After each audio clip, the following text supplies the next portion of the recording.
Thế mai thì dọn kiêng khắp rơi này rơi toa tọ tôi rơi khoa tan xa bởi gian khoa đầy rơi. Ta mơ hẹp ở đây hàng bờ miền tôi.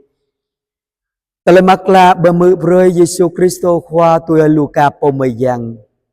Charan hấp lú mừng klong toa plu sa tru bờ klong toa plu pa.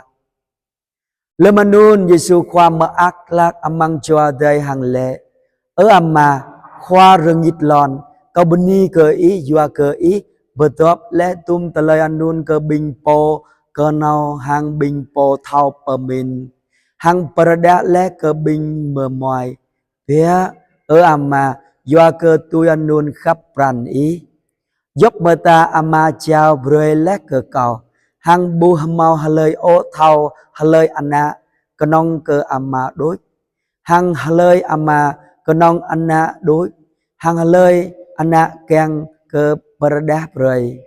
nghe rắc lệ hàng bình cho tôi Giêsu khoa lệ cơ hai chan gần nhiều mà yun mà ác cơ mà ta bú tum ta lời ghi bú cơ dùa ta cầu lệ cơ ghi lu bình po và hép à đây tôm lu bình po bà tao kèng bú tum ta lời ghi bú sa mơ bù bú ô mư tum ta lời ghi mư sa mơ bù mư ô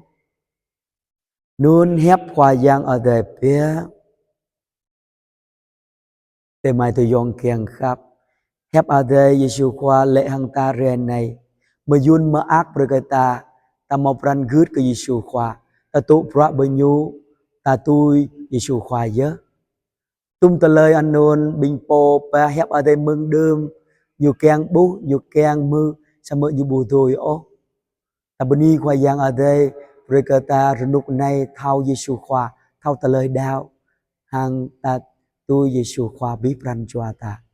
cơ vô câu Giêsu khoa berita dạ cơ chắp pran đạo gud ta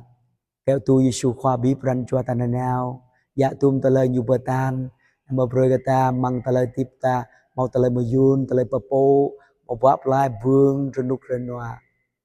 cơ vô câu Giêsu khoa rei cho pran cho ta nào tiếc dơ trời cham pran cho ta mà ta mươn nào vương vật lai Giêsu khoa tổ rom ni cơ khoa giang ở đây